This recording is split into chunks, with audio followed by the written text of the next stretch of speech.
Hey guys, welcome back again to the channel. So good to have you guys join us in today's episode, and I'm actually really excited about today's video because it's the very first Q&A we're having on the channel. And now that I think about it, I don't know why it took me so long, but either ways we're here. I posted a question poll on Instagram. You guys came through from me and you guys asked me some questions. Screenshotted everything because I don't know how to open it on Instagram the way all these people open it, so I just had to just screenshot it, and these are the questions. They are like a lot. Can you guys see? I'm going to try to answer as much as I can, and if need be, then this video will have a part 2. I'm also a student here. I make videos about, studying in China, on scholarship. I make videos about, the life of a black family in China. So you can just scroll through my channel, check out my videos. I have tons of them. If you're interested in my type of content, then definitely subscribe and turn on your notification bells so that when we post new videos, you'll be alerted to come and watch and enjoy. Yeah, that said, let's get into the questions. I actually got tons of questions around relationship, marriage, family life in China, how we are surviving that we are surviving in this China. Loads and loads of questions. Well, let's take it one at a time. So the very first question was from my darling girl Chika. So Chika said, how do you discern the right partner? Talking about how to discern the right partner, so let me just say first of all that I am not a relationship expert. I don't even know if I can call myself a relationship counselor. I just know one or two things from experience, and that's just what I'm going to share from more. And in case this is your first time on the channel and you're wondering who this fine girl is, my name is Gloria and I live in China with my family. Okay, I have a husband and a daughter. Discerning the right partner. So coming from a Christian point of view, because you guys do know that I am a Christian and I share about my faith as a Christian on this channel sometimes. For me, discerning the right partner had a lot to do with the God factor, because even after I had met my husband and we were talking, I still had to pray. Number one, should I make prayer number one? I guess prayer was number one. Let me not even lie. Okay, because the duration of time from when I met my husband to when I married him wasn't very long, I needed something tangible to hold on to. I needed a very good reassurance to know that this is the person I should marry. So I went into prayer. I prayed specifically. I prayed with scriptures. I eventually asked God to speak to me and to show me through a dream. Okay, because dreams are one way that God speaks to me a whole lot. And I guess this also goes to show that when you're trying to discern, because using the word discern is already a spiritual word. Okay, when you're trying to discern the right partner, you should know that God will most likely reveal it to you in the way or in the manner that he talks to you on a normal day. Okay, so God speaks to me through my dreams. He speaks to me through scriptures and a lot of other ways, like peace in my heart and things like that. But the dream for me was a very big factor. So I was like, one night I actually told God, okay, today I want to dream about this man. So I actually went to bed and I asked God, show me this man in my dream today. I want to dream about him in a way that shows or confirms to me that you are saying, yes, this is my husband. So I actually dreamt that night, and lo and behold, I dreamt about my husband. And in that dream, let me not say the details of the dream, maybe I'll say it some other time, but the dream just confirmed everything I had been praying and everything that I had been receiving in my spirit that God was saying about him. And it was very spectacular because ever since I knew him, I had never dreamed about him before. I know that sometimes some scientific people will try to say, oh, when you think about someone a lot, or when you you dream about the person or you dream about the thing. Now, I have been with some people in the past and I used to dream about them a lot. Because I guess, yeah, when you get into close contact with somebody and with the person a lot, sometimes they might just happen to come into your dream. But ever since I had known this man for close to 5 months, I have never dreamt about him for once. Me, that is Joseph the dreamer. Josephine the dreamer in this case. I never dreamt about him until that very night when I prayed and I specifically asked God to show me this man in my dream, and I did dream about him. So that was a very major confirmation. But aside from this, God had spoken to me through his word, had given me peace in my heart. Like, I had spoken to my mentor about it and he confirmed it. I had so many different confirmations when it had to do with him, but all these other confirmations came after I had assessed him. You know, I had questioned him. I actually wrote down a lot of questions that I asked him. You know, all those 20 things you should ask someone before you marry them, those things are not cheesy, okay? Those things actually work because it gives you an idea into someone's thought process, you know, how they think, how they reason. Asked him questions concerning family, concerning culture, concerning his ideologies, concerning just everything about him, spiritually, goals, vision. A lot of questions, okay? And after I was satisfied with all the things that I heard, and you know, I liked his personality, I felt like we were very compatible, all of this, okay, I was very satisfied with every other thing that I wanted, and then I had to get the spiritual confirmation, and that was why I, you know, started praying and started dreaming about it. So that was a very long answer,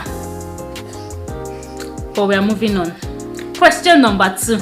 So the second question is from my darling Uche Obokwe, and she asked, how did you two meet? I know she means like, how did I meet my husband, and I have a whole video about that, but I don't want to be that person that just says, oh, I have a video on that, go and watch, I have a video on this. I actually have videos on a lot of the questions, but I'm just going to try to answer them, you know, somehow, not to allow it to take a lot of time. My husband and I met here in China. We go to the same school, but we're in different campuses, so we kind of like just knew each other from 2019 when we got here, and then most of our conversations was on WeChat before we eventually became close in 2020. Late 2020. So that was basically how it met. How we met, and everything just blossomed from there. So yeah, that's a very short answer to how we met. But if you want to know the details, I have a whole, I think it's even 30 something minutes video on how we met. That video is so hilarious. I'm going to link it in the description and maybe in the first comment as well, so that you can go and check it out. Okay, thank you. How has mom life been in China without family or help? So this question is also from Uche, and mom life in China without family or help. Undesirable. In one word. Yeah, for the most part, it's not been easy. I'm not gonna lie, it's not been easy. I mean, if we were back at home, you can easily like get someone to help you, like a house help or a nanny and things like that. That way you can get a break. But here, and I think this is also the situation for like most people who live in the diaspora. So if you're planning to live in the diaspora, even if it's not China, I know that a lot of us, we're not planning to live in Nigeria, okay? This is also something that you're going to have to deal with. It can be difficult, but it's doable, okay? To a large extent, you can actually outsource some things if you can get like maybe a Chinese nanny or someone to just help you do stuff around the house, you know, if you have the cash. But honestly, if I were to say how myself personally I've been surviving it, I would just say thank God for a supportive spouse. Thank God for my husband. Honestly, this is not even to make him blush, but that man has been helping. He helps a lot around the house. He helps with the baby, he helps with everything.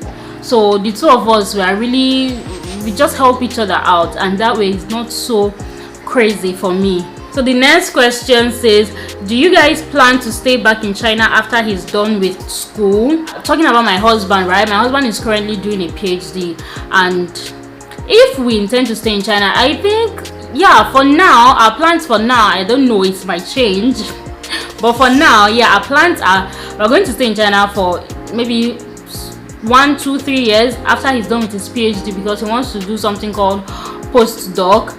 Although we're also looking for postdoc fellowships or programs outside of China. If we get, then cool. But if we don't, we might be in China for his postdoc before we will not think of other Japa opportunities. How did it feel not having any of your family members physically present at your wedding? How did it feel? It did not feel good, I can tell you that. My traditional marriage was even worse because we were legit watching them here in China do everything, so it felt bad not being there with my family, my sisters and everybody. Didn't let it, you know, override me. I didn't let the feelings of, oh, my parents are not here or my family is not here, I didn't just let it make me feel really bad, because it is my wedding day at the end of the day. So I just had to find a way to keep myself happy and just assure myself that, okay, this is the situation that we found ourselves in, and it's not the end of the world, it's not the worst thing to happen, okay? It's still going to be a very happy day in my life, and it was and still is a happy day in my life. Yeah, I just had to find a way to get above it. Otherwise, if I started really thinking about it or brooding about it, and maybe all my wedding pictures would be like this. But anyways, yes, that's it about that. Casual says, how do you cope with an infant when you're schooling or when you were schooling? Because I graduated already from my master's. Coping when okay, so the thing was, when I was pregnant and I was already done with most of my schoolwork. I was done with my classes and things like that. I was just writing my thesis, so I wasn't going to school. I wasn't doing any serious schoolwork per se, so it wasn't very hard, you get. Yeah, I was just writing my thesis. I was at home for most of the time, so it wasn't as hard as it would be. I was just indoors basically, writing my thesis one day at a time, anywhere that my power reached. The next question is from my girl Chamaka. It says, what's your plan on your baby's schooling? Will she go to school here in China? I think if we're going to be in China for like the next 1, 2, 3 years, then my baby will definitely have to do some sort of schooling here, maybe like KG and things like that. I know that here in China, kids don't actually start primary school until they're about 7 or 8, either 6 or 7 or 8. But it's crazy, their kids don't go to school early. They just go to KG from 2, 3, 4, even 5 years old. Okay, so I don't know what level of schooling she'll get here in China, but I think definitely she'll go to some level of school here in China. The next question is from Tamara. So she says, when are you going to have a sibling for Oriri? Mind yourself, you this woman. But yeah, Oriri, please, Oriri siblings should wait. Do you know the cost of one pampers? Do you know how much we even spend to give birth to this Oriri you are seeing in the hospital? See, childcare in China is not a joke, okay? I jokingly told my husband, this is probably why they give birth to 1 or 2 children, because even though their government have told them, oh, you can have 3 kids, the women say, what, you and who? If they born 2, if they born too much, 2, they close, because raising a child is expensive in this country, okay? So Oriri siblings, they will come, but they should take a chill pill. They should hold on a bit. So I cannot answer this question, honestly. The one I cannot fit answer. Next question. How is marriage so far? What have you learned? Advice to singles out there. I feel like this can make up for a whole video. But if I'm to say what I've learned so far, let me see the question again. How is marriage so far? What have you learned? Honestly, how is marriage so far? Marriage is good. Marriage is sweet. Marriage is yummy. Okay. Marriage has been good to me. And what have I learned? What are the things I've learned? I think I've learned quite a handful of things, and I'm just trying to think or pinpoint just one. Patience. I think I've learned that patience is very important a lot of the times. You might be seeing something now and you feel like, oh no, this is bad, or this is a big deal, or I can't put up with this, or I can't deal with this. Just give it time. Okay, time will actually teach you that this is actually nothing, and you'll be wondering, why was I getting so worked up about something in the first place? Let's say for example, is she doing this on purpose? Let's say for example, something your partner does that maybe before marriage or maybe at the beginning of the marriage you were like, oh no, this is so bad, I can't put up with this is so annoying. Just give it time, okay? Just give it some months, Okay, you eventually found out that this is actually not a big deal. Maybe I was the one that was just blowing it out of proportion, because of course nobody is perfect. Okay, so a human being cannot be 100% perfect. So I just learned that sometimes time will truly reveal things. But if it is something that is really a problem, then no matter how much time you give it, it will still bother you. And in that situation, no, you shouldn't take it. Okay, so that's one thing that I've learned that it's important for us to be patient with people, apart from our spouses, patient even with in our friendships, with our girlfriends, with our family members. A lot of the times people do something and we misinterpret it in another way, and it causes a whole lot of problems. But that thing actually wasn't supposed to, you know, cause those problems. So sometimes just give people a benefit of doubt. Just try to be patient with people. Give people a long leg, a long stretch. I don't know how they say it, but just give people more grace. Okay, so yeah, that's just one of the things I've learned about marriage. Advice to singles out there: just try to marry a good person. Try to marry someone who is kind. Okay, you know the red flags you should avoid it. Question: Dima said, I don't have any questions though, I just love you. My regards to my baby girl. Oh, thank you, Dima. I love you too. Mwah. Baby girl loves you too. Mama, say thank you to Auntie Dima. Mama, look at the camera. Look, Auntie Dima is saying hi to you. So another question says, hi, we were students and dating in China, then I left, he stayed. Okay, I think she's actually giving a scenario and asking a question about it. So I'm going to read it together and then the question. So she says, hi, we were students and dating in China, then I left, he stayed. Almost 5 years now, and he is still not introducing me to his family. I asked why. The answer is, it's not a priority now. I noticed we really are not on the same page anymore. What can I do to force in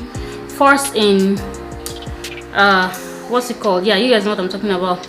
Force him to take actions regarding commitments.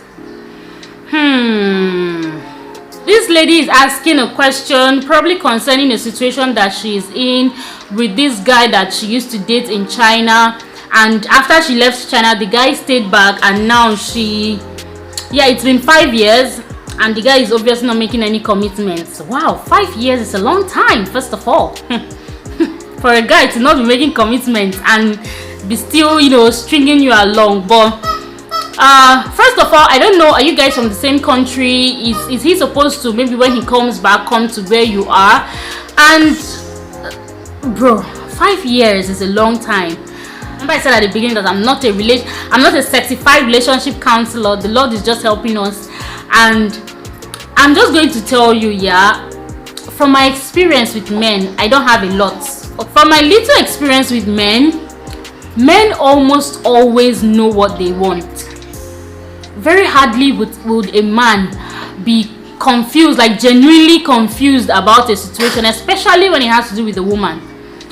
So for someone that says he loves you or he wants to be with you, and it's been 5 years, 5 whole years, and he's saying it's not a priority, girl, I'm not getting it.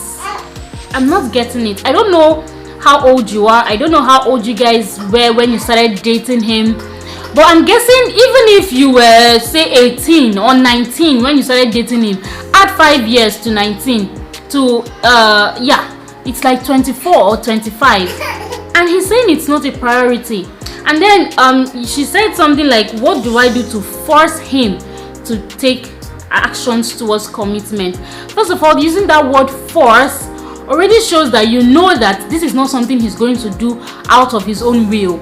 So you already feel like you need to do something to force him into commitment. You can't actually force a man into commitment. If you force a man into commitment, it may work, but not the way you would like it to. At the end of the day, you'll be the one forcing him. You continue forcing him to do everything. If you force him and he engages you, I know we all know that funny clip where the lady forces the guy and puts a ring on his finger, and Abi, she made him put a ring on her finger. She's like, yes, I said yes. If you force him to say, okay, I will marry you. You force him to engage you. You force him to fix the wedding date. You force him to make wedding plans. You force him to come and pay your dowry. You force him. You keep forcing things, and that's not what we want to do as a woman. It can be tiring when you're the one that is, pushing for things to happen. Like I said at the beginning when I started answering this question, a man almost always knows what he wants, and if he's stringing you for this length of time, I feel like 5 years is such a long time. Do you know, if you had gotten married 5 years ago, you have a whole 5-year-old child, maybe if you got pregnant immediately, but 5 years is too much a time for someone not to know what they want to do, or for someone to be in confusion. I don't even know how else to say this, but girl, that guy is not ready. He's not serious. Let me just tell you the truth. He's either not serious at all, or he's not serious with you. Because sometimes too, people say, oh, I'm not serious, oh, I'm not ready, oh, it's not a priority. But when they see what they want, or when they see who they want, they are suddenly ready. It is suddenly priority. In fact, the very next day you can see them getting married. So I think you should search your heart first of all, because for you to be asking these kind of questions, it means your heart is also telling you that, okay, what am I doing? Am I doing the right thing, waiting for this person and trying to force this person to commit to me? I know that matters of the heart are very delicate. Sometimes your heart has been in it for so long and you don't really know how to come out of it. But let me tell you the truth, the earlier you come out of it and start healing your heart, the better for you. So Vanina asked, how do you support your family here? And I'm guessing she's asking like financially. How do we support our family? So we are students, like a lot of you already know, and my husband is on a scholarship. The school does pay him a stipend. It's very little, but it's something that comes in handy. And I also used to be on a scholarship, which has ended now, by the way. In fact, it ended in 2021. But then I did save up some money from my scholarship. We kind of have some savings, that we are just using to support ourselves. We're currently not working, but we also do like some business here and there, buying things, selling in Nigeria. At the end of the day, I'll just say it's God. It's God, honestly, because even us, we don't know how we are surviving that we are surviving in China. Considering how expensive it is raising a family here in China, honestly, it's just God. So I'm going to answer this last question from Lucy. Thank you so much for sending your question. I see a lot of other questions, you guys, but I'll just make another video for it, okay? This video is already too long. So Lucy says, do you have any fears of bringing up your baby in this country? Girl, if I enumerate my fears of bringing up my baby in this country to you, there are a lot. In fact, I have a whole video planned that I want to make about you need to know about raising a child here in China. As an adult, being in this country is stressful enough, is draining enough, with the mere fact that you are a minority here, and sometimes you might not have the best experiences in meeting people. I just have fears about her growing up to realize, okay, she's actually a minority here and a lot of people don't look like her, and meeting some people who might not be very nice to her and things like that. And yes, it's also my responsibility to just try to make her aware, as much as I can.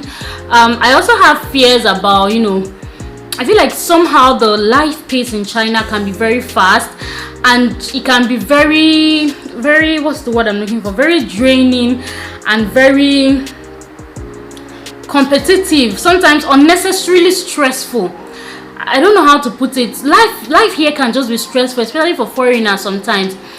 Sometimes you just want to get things done, like maybe it's visa or I don't know, there are just a million and one things that are just very difficult for you to do when you're a foreigner in China. So I have these fears of her just getting frustrated sometimes, because that's just the word. Sometimes you can be frustrated. I have fears of her maybe going to school with Chinese counterparts and them just burdening her with all this work, all this school work that they burden their children with.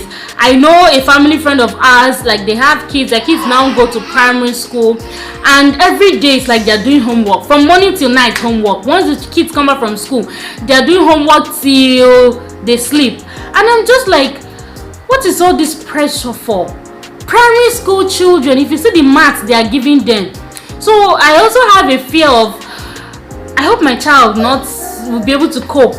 But obviously if she starts from this background, she will be able to cope, just like the Chinese kids. Not like us that we were used to a more relaxed education system back at home before we came here, and then they're giving us a lot of work and we're just like, oh, I can't cope, right?